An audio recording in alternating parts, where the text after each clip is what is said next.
talk about a day to give me hope for epic, intimate relationships.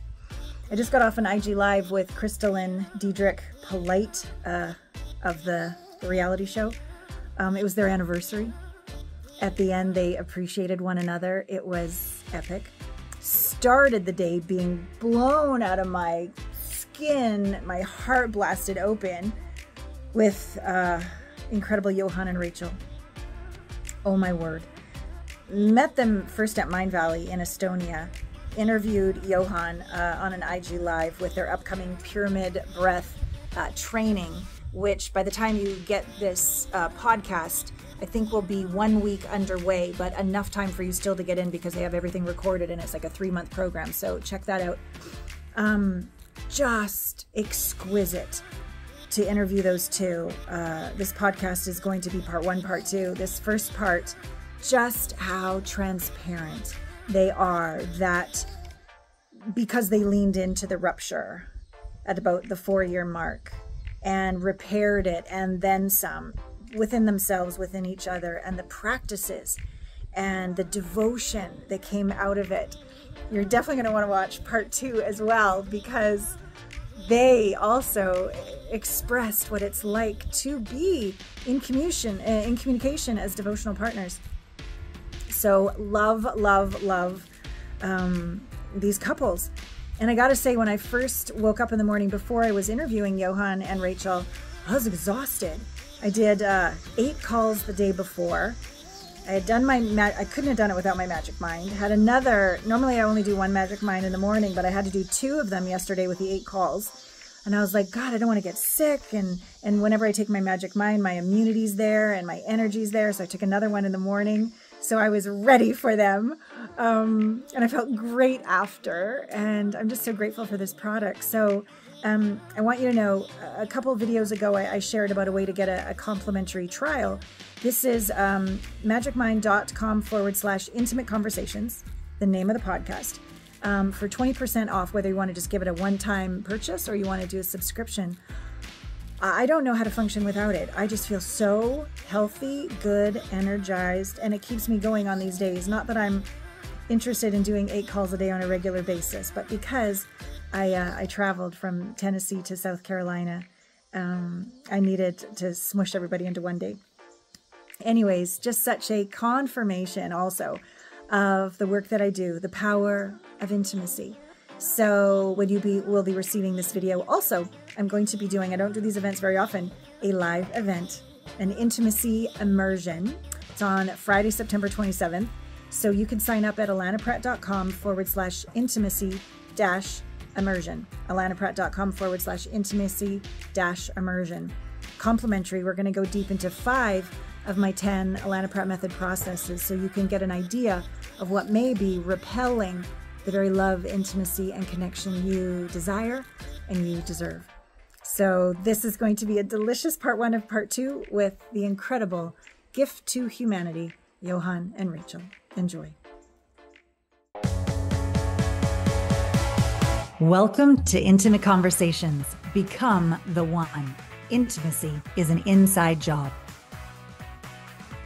Hello, delicious people. I am so excited to be with you again here on Intimate Conversations, Season 12, Become the One. And this month, we're talking about how we make love to life and really stop diminishing our sexual mojo, because it's sacred. It's our life force energy. And I can't think of 2 more delicious people to bring to your attention and into your world. They have an incredible course coming up we want to tell you about as well. But let me first begin with their bios as you drink them in visually. Johan is the creator of the Pyramid Breath Method and the art of co-devotional love. And with over 30 years of experience, he combines ancient wisdom with modern techniques to unlock unlock healing and transformation in both the mind and in the body.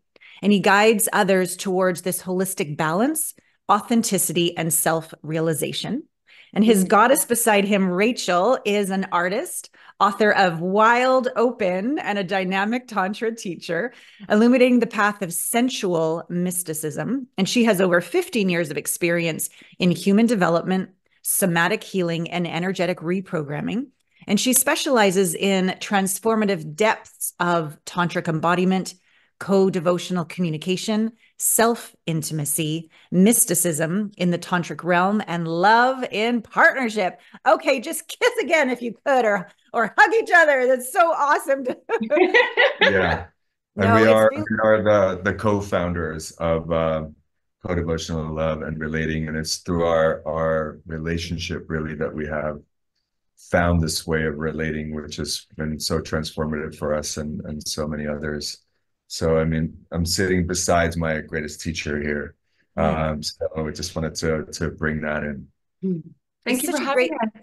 Oh, it's my pleasure, love. And I wanted to apologize because with jet lag, I wanted to get up and go to your class at Mind Valley because everybody was raving about you. And I'm so sorry I didn't make it, but I was able to make your That's breath work.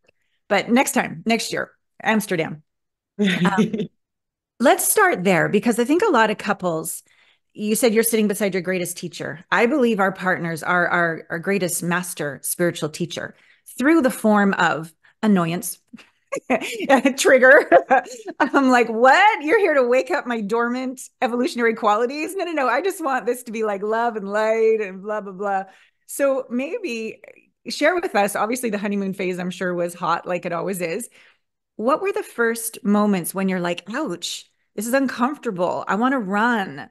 I want to do something else. And how did you move through that? I'm sure into this co-devotional relating. Mm. Mm.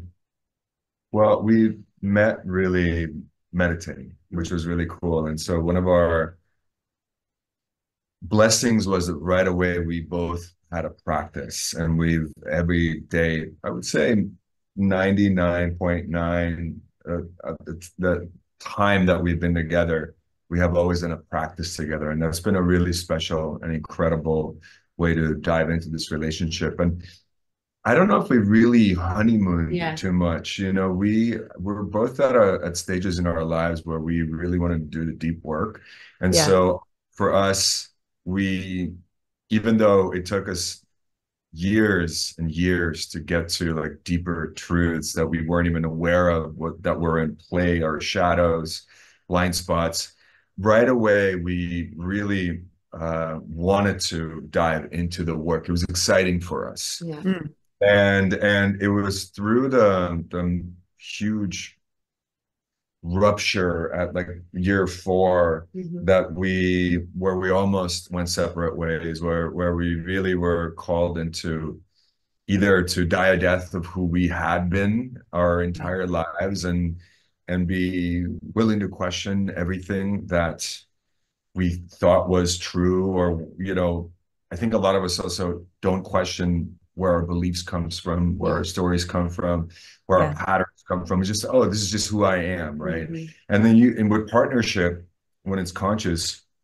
you get to a place where it all starts to, like you said, Alana, reveal itself, and you're like, whoa, whoa, whoa, what is happening here? Yeah. And for us, it was at the 4-year mark Well, where we really, I would even say that before that, like I love what you expressed. I think that it's true. We like dovetail. I really do believe that we come into a relationship to learn. And so we have a tendency to attract people that perfectly trigger that thing. And then that triggers their thing. And I would say in the beginning, I was very much in my people pleaser. Mm. And I think that Johan was very much in his guarded heart. And Mm. so I I, do both. yeah, it played out like pretty much immediately. And it was, again, those are two of our most deep-seated patterns. And Yeah. then it all came to a head through intimacy and through sexuality, of like wanting to go deeper and bumping up against all the things that were in the way of that and challenging all of our masks that we were carrying around from our childhood. And then at the 4-year mark, it like all came to a head and was like, yeah. Wow. Do you mind? You don't have to share, but like what happened so people watching are like, oh yeah, I've been there. So they Yeah. can see another possibility. Yeah, absolutely. No, we're happy to share about it. We've shared about it many, many times. We were experimenting, and we started experimenting about year 2 of being open and having some experiences.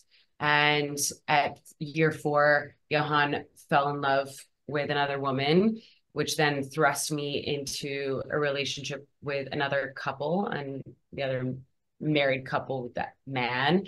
And that was it was it was exciting.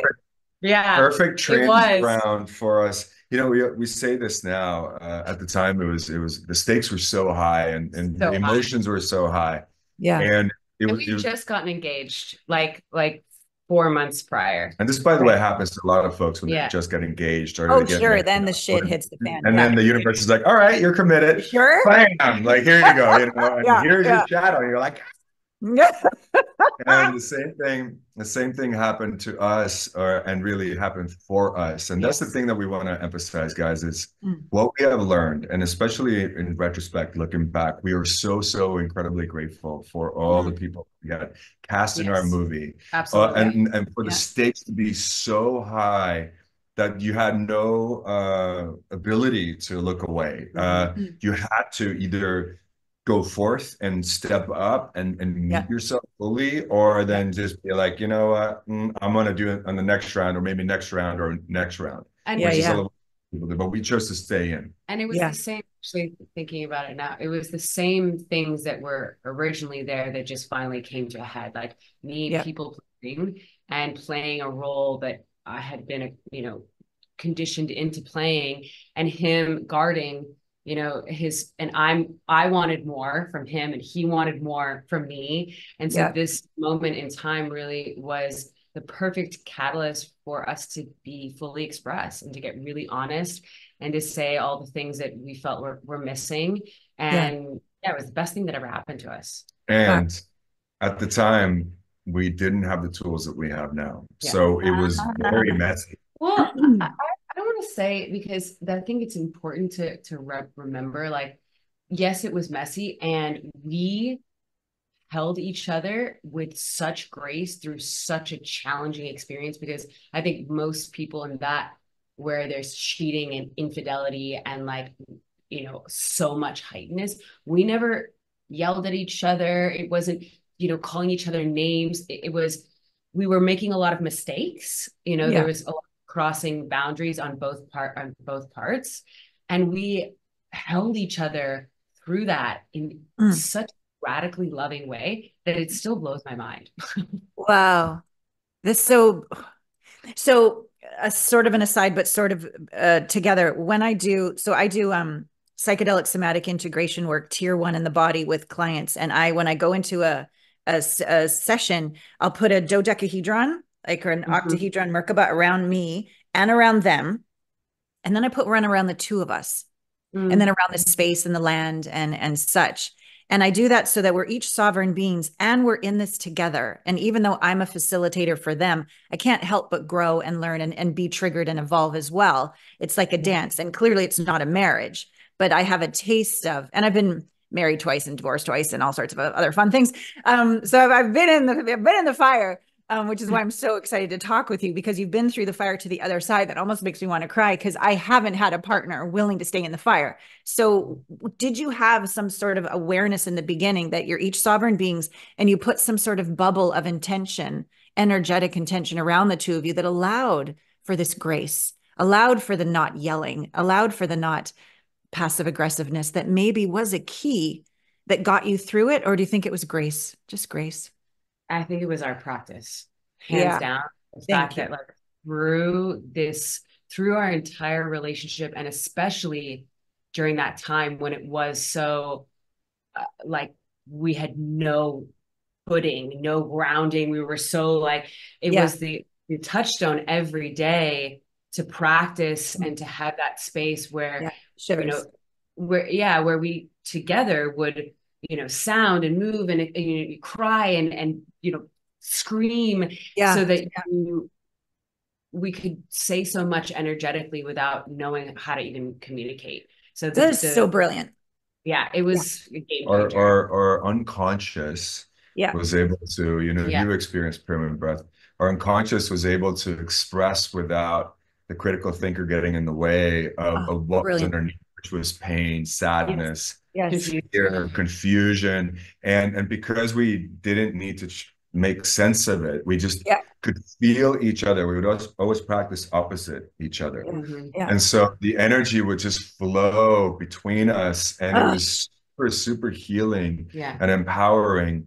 And also, I want to really acknowledge that at the time we did have support. We did have incredible support. That one of our best friends was also a coach, and his partner as well. They were holding us in a container, and do something called counsel, where we would get into a moment where we were looping, or if we couldn't get out, we would call counsel, and they lived downstairs at the time. And so, between, I don't know what would have happened if we didn't have our practice and we didn't have that type of support. Yeah.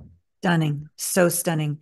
One thing I want to go back onto, you said there was so the rigor of your practice, the discipline, the sacred discipline of your practice, but the practice wasn't, so tell me a thought you're having about such and such, right? You were like to shut off the top of that iceberg, right? Because it's just so tiny, our little, secondary consciousness. And you went into the body, and you, for your own gift, you expressed it, but you also gave it as a sacred gift to the other, which simultaneously you have to learn how to receive that level of intensity and stay in your own body. So it's a gift and a receiving. The figure 8 was happening. Wow. And obviously that's really fun when you're in a good space and making love and all the other great stuff. But for people to understand, oh no, it's a gift no matter what, the darkness or the light, it's still a gift to be in the body, expressing what we don't even know is in there as a gift to ourselves and our partner. Wow. Yeah, absolutely. Yeah. Wow. Totally. And for our clients, especially a couple clients, we always come back to this. This is the pillar. Do this practice. Do it together. It doesn't have to do it for a long time.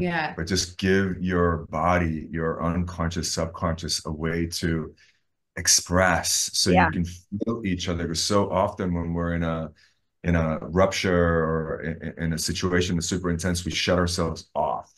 And so you can't feel yourself, and you can't feel your partner because you're so afraid of your emotions or their emotions. And when you make it a sacred practice and allow all of that, like you feel so much more compassionate towards your partner and towards yourself, and especially for men, because women, you guys have so much more access to your emotions normally, and then guys have been told to shut it all down. And so for men to be able to actually grieve in the moment, to feel fear in the moment and just let it flow is so empowering and freeing. And you have so much more capacity to then hold another, because you're not so consumed by just your own stuff and trying to hold it all in and pretend like you're not feeling it. I also think that, I'm remembering a few times, quite often during that specific moment, where I would, at the end of practice, I'd open up my eyes, and Johan would sometimes be eyes open, like meditating on me, watching me. And I think there's something really profound when you're going through that much of a challenge and two people still choose to be devoted to this, practice of self. And there's something really incredibly attractive about that. So to choose this, to not get, as Johan said, even though it was messy in ways and it was so ungrounded, we still chose actively to come back. And that, I think, was a life-changing experience for sure. Yeah. Wow. That's why I like that. Sorry, I'd like to add one more thing, which is when we practice, we invite in the divine. So the thing is to invite in a greater intelligence to work through you. So you're not just your little your personality, your identity, trying to fix this thing. And when we open ourselves up for a greater intelligence to flow through us, we literally invite magic. We invite solutions that would be unfathomable or unimaginable or otherwise. And you realize that how limiting the mind is. Your mind is. And when you open your mind and you invite the divine intelligence to flow through, things just begin to happen. And that is the true grace. But you have to be willing to receive it, to open yourself for grace to flow through. Yeah, 100%, 100%. I know when so I've been coaching for 25 years. And in the beginning, I did that. Look at the results I created. And then I got very, very humbled. And I'm like, oh, no, no, no, no. You're a hollow vessel, girlfriend. That is the divine coming through you, facilitating this. Like, get your ego out of the way. So that's one thing I think is very important as well. When I go into these ceremonies, it's like, use me, use me. There's no greater privilege and honor. It's so humbling, so humbling. But you also brought up like these emotions that as a man or as a woman, self-hatred, shame, hopelessness, despair, like to gift that to yourself as a practice and say, divine, help me feel what I don't even know how I'm going to get through. And then simultaneously give that to one another in a practice and to witness yourself in another. I am you, you are me, we are one. I'm just as hopeless as you, self-hating as you, out of control as you, and to build this together. I'm just so moved.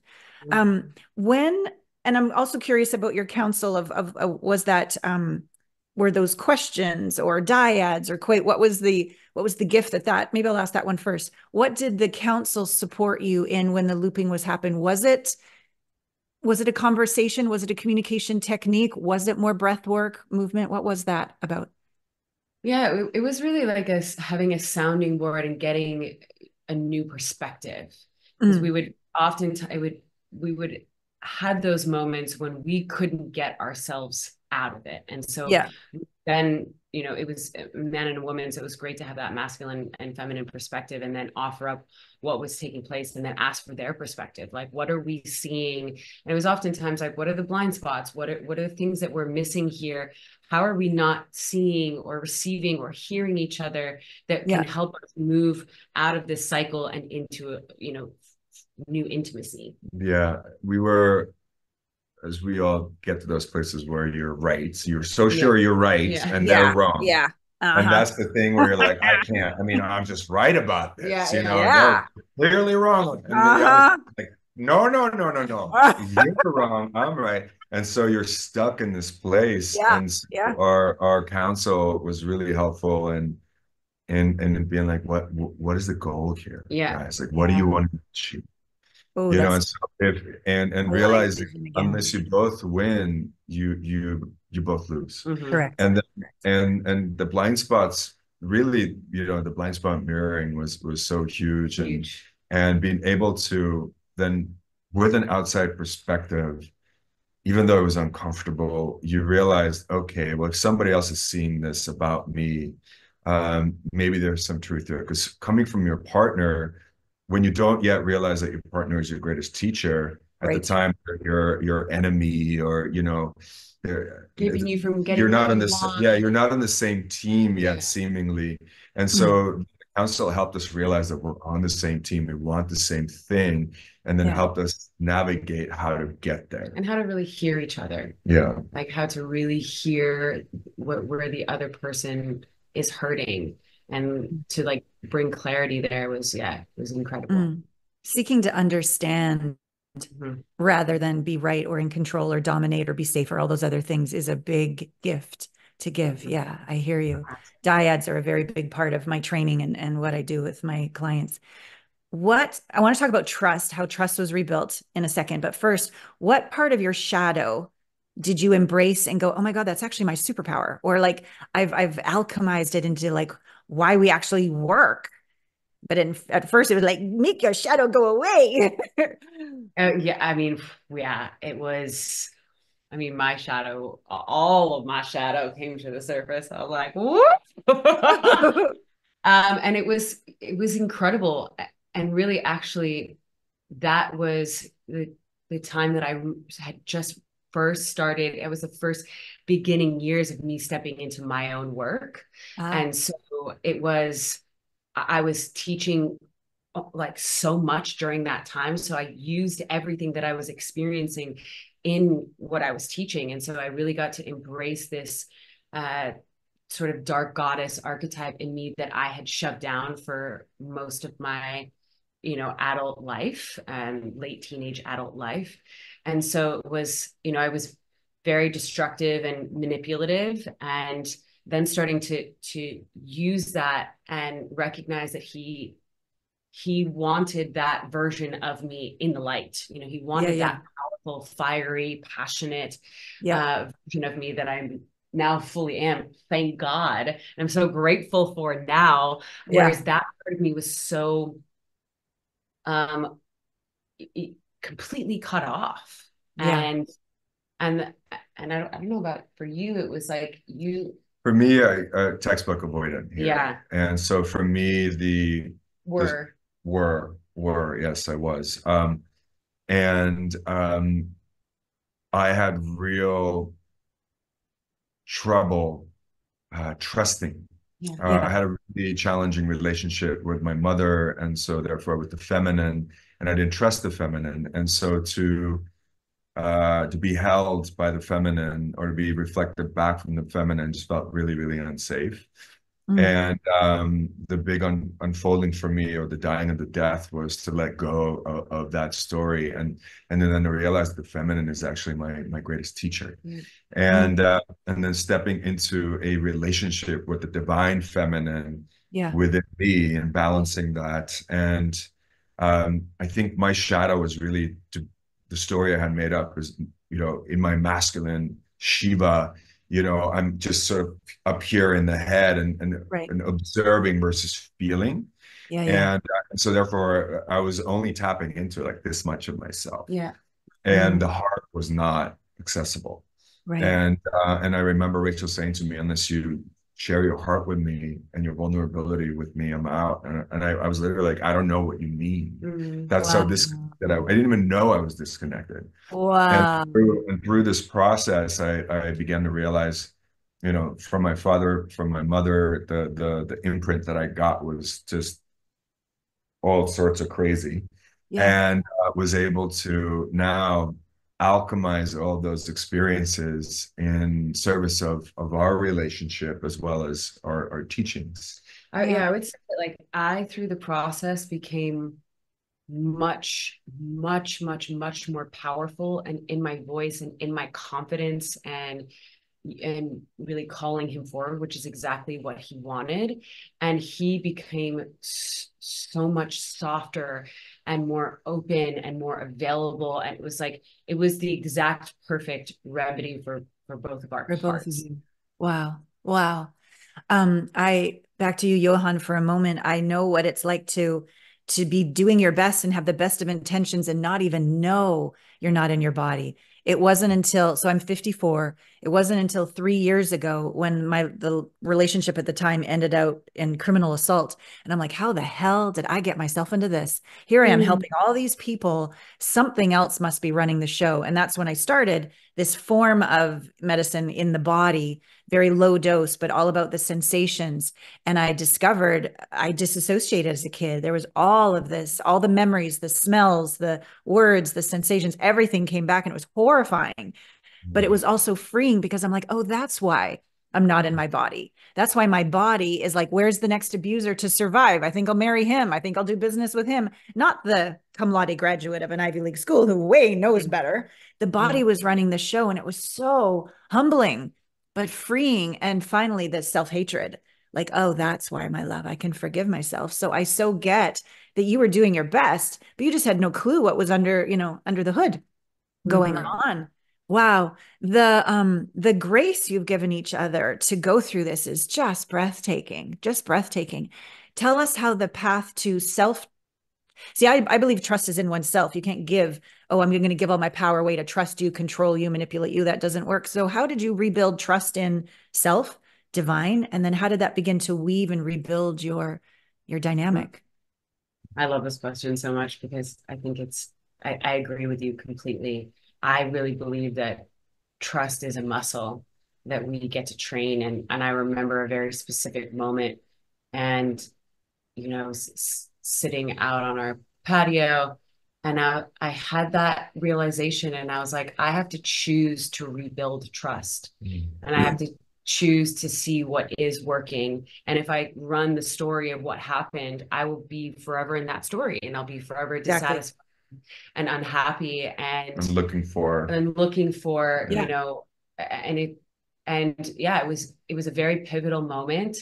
And the beautiful thing for both of us is that there was a consistent willingness we went through so much, we continued to show up and we continued to say the thing, and we were both radically committed. And I was like, okay, I need to just focus on what he is doing. And at that time, he was, you know, he was fully showing up in a way I had always wanted. And so I was like, okay, I have to take this for what it is, what I'm seeing, what I'm noticing, what I'm feeling, specifically how I was feeling in my body with him. Even at times I was angry, I still felt safe and at home and connected. And I was like, okay, this is a muscle. And, you know, it was continuous conversation and really working at it and being able to, you know, we made real agreements that we were going to speak to everything from now on. And we have no secrets. There's nothing that's not on the table. And that's created just as a byproduct. Like there's such deep, profound trust because there's no energetic that's not, that we don't know, or we can't feel, or we can't share. It's not safe to share. Yeah. Wow. So there's the daily breath practice, but there's also like a weekly check-in practice, communicating any secrets or elephants in the living room, or how do you handle that? It's more than that. We do these pinky swears. Where we go, okay, we're going to pinky swear that we got this from Gay and Kathleen Hendricks. Of them speaking to the microscopic truth. We call it the 3%. So it's like you're 97% amazing, but that 3%, that seems so like I could never say that. And then if you don't acknowledge it, if you don't express it, it's always there. And it grows. But even though it's 3%, it'll actually in time begin to weigh more than the 97%. And so we made an agreement. And this was so, especially for me, so uncomfortable because in my family, in my lineage, you just don't talk about things. You just sweep it under the carpet. That's right. Even though the carpet's really bumpy and everyone's uncomfortable and out of bounds walking on it. You're like, no, there's nothing. The carpet. What are you talking about? And so in the beginning, you know, it could be the smallest thing. The way that you just coughed irritated something in me, right? And you'd be like, why would I even say that? It's my thing. But then it like inside of you, lives inside of you. And so what we further learned is how to speak to that in a responsible way, how to own, take responsibility. The story I'm telling myself is, or what do you? And I own, take 100% responsibility that a part of me is triggered right now. And so we don't shame, blame, guilt, or project onto your partner. You just own it all. Own it all. Then you can literally say everything and anything, and that clears all the stuff out of the way. And when the stuff is cleared, there's this whole other universe that emerges that is pure bliss. We do it all the time. It's not like it's our natural way of being. Nice. Wow.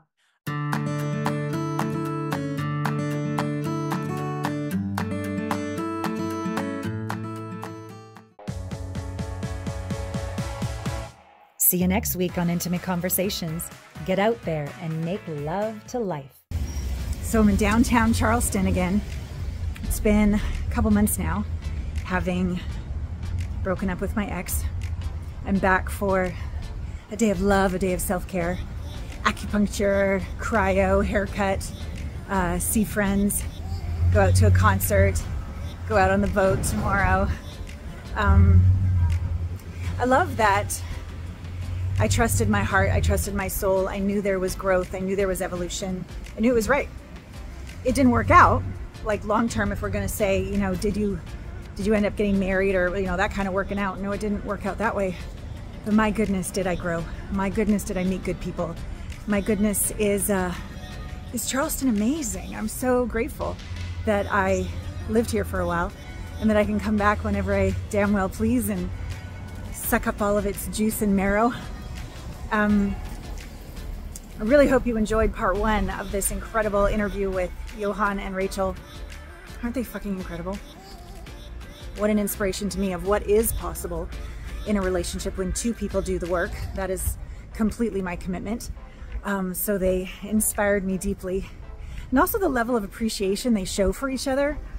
That's what I do. Not everybody does that. And it was really great to see hi, to see them be that way with one another, again, gave me great hope. And then something a little humbling that occurred, because I'm a coach, but I also have coaches. And I was on a call this morning with my coaches and community. And we were talking about when we project onto others, where are we doing the exact same thing? It takes a lot of maturity to really own that. See, we're in Charleston. See? So one of my complaints about my past partner was his lack of ownership, which is an accurate assessment of in my experience. And whatever I'm projecting, we were talking today about where are we that very same thing. And what I'm really getting that I didn't own is that I knew it was never going to work. I knew very quickly he had nowhere near the depth of evolution that of this world of spirituality, this world of personal growth, this world of sacred sexuality. He didn't have anywhere near my capacity, and he had capacities that were far beyond mine. But that wasn't a match, and I really didn't want to own that I didn't think he could catch up. I didn't want to own that he said he was interested in growth, but he really wasn't. I didn't want to own any of that. I just wanted it to work.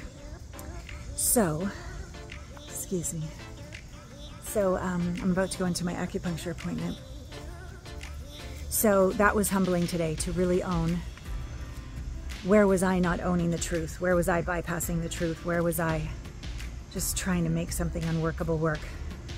That square peg in a round hole.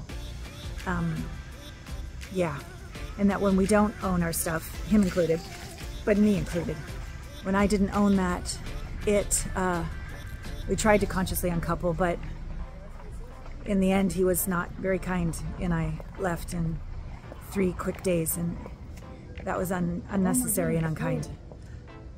And what can I own in that is I tried to make it work longer than I ought to have tried. I do work every single day with people. I do work on myself every single day, yeah. You know, if you work hard enough, this is the false belief, if I work hard enough, I can make anything work. No, it takes 2.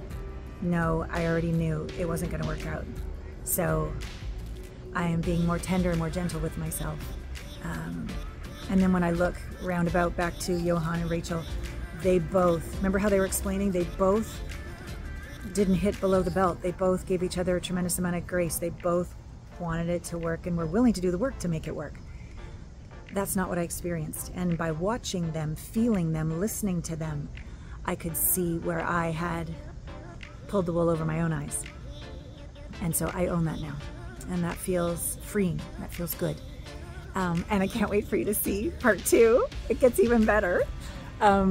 Just as a reminder, you'll be seeing this before the Intimacy Immersion, September 27th. So you haven't registered for that yet, please do. alanapratt.com/intimacy-immersion. And then when you're seeing this, Johan and Rachel's Pyramid Breath Training Certification course will be only like a week underway of 3 months. So you still can get in there, watch the replay of that first call and get right in there with your community and learn this incredible world of breath work that they are masters at, as well as all the other skills they have in communication and co-devotional relating, and the list goes on. So enjoy that, and I'll see you next time on Intimate Conversations.